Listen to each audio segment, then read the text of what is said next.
Welcome to NYC Now, your source for local news in and around New York City from WNYC. It's Wednesday, June 11th. Here's the midday news from Michael Hill. Police say they arrested 86 people last night as protesters in New York City continue to oppose the Trump administration's mass immigration raids. Crowds gathered yesterday afternoon outside federal immigration headquarters in Lower Manhattan.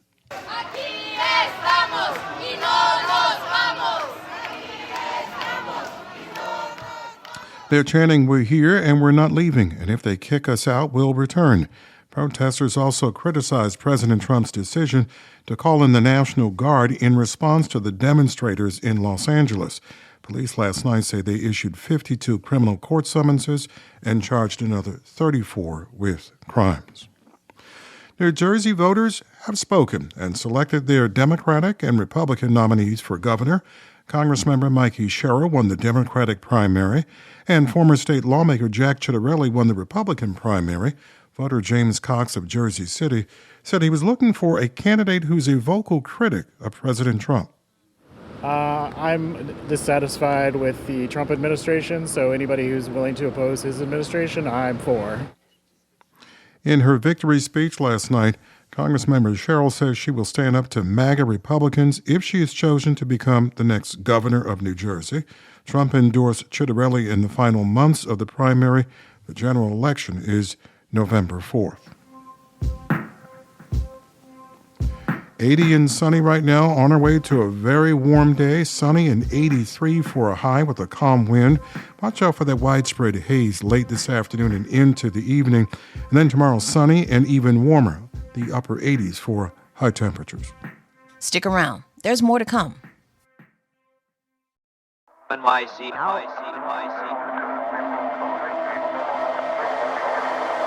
New York lawmakers are moving to protect public access to police radio dispatches. The state Senate and Assembly both passed the Keep Police Radio Public Act last week, and now goes to the governor's desk. The bill comes in response to the New York City Police Department's move to shield law enforcement radio frequencies from the public, including from journalists.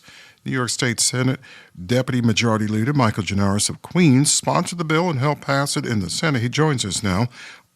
For those who don't know, what kind of information do police share over these radio dispatches? Well, typically it involves incidents that are taking place in real time, and they are communicating with each other about where this is, how many cars or officers to send to a particular location. And historically, it has been public. Anybody can, if they have the right radio, sit there and listen in on what's happening. What's happened more recently is that the police have started encrypting that so that nobody else other than they can hear it. And that presents a very dangerous precedent in terms of the accountability and transparency we would need for law enforcement activities. So we passed this bill, both houses last week, that would say at least for purposes of the credentialed press, they should be able to continue to monitor this so they can get on site when activity is taking place and not have to rely only on police accounts after the fact, because the dangers of that are obvious to everybody. It's been a bit of a battle to get this bill to the finish line. Tell me a little bit about what made it successful this time around.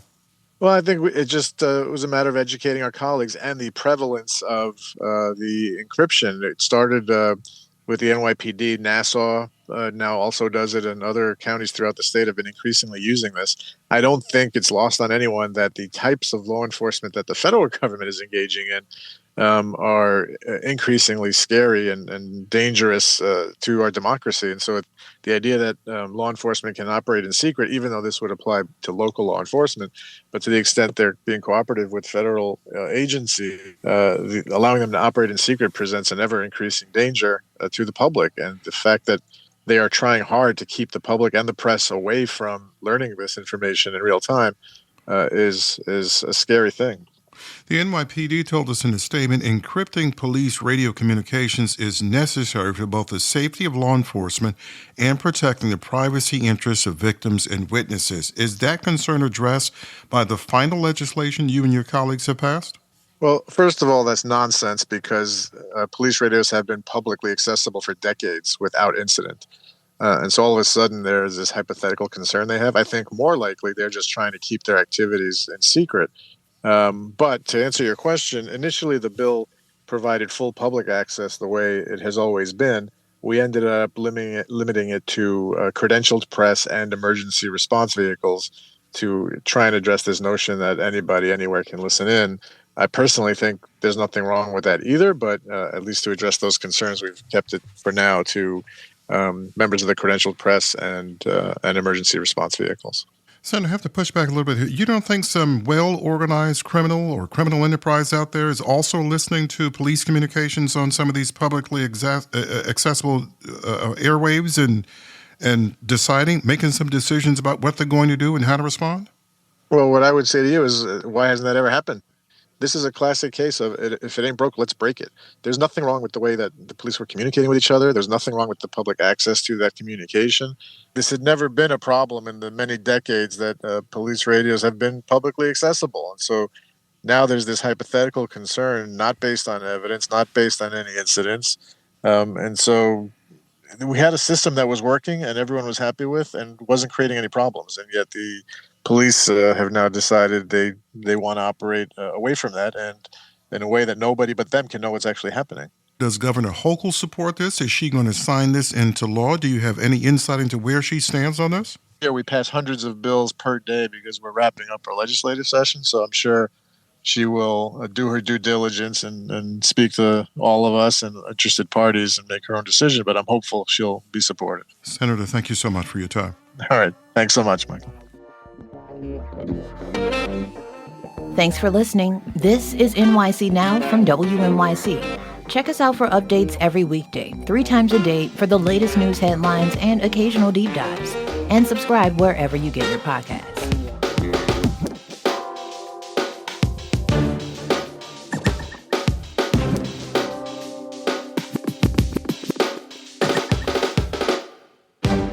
NYC.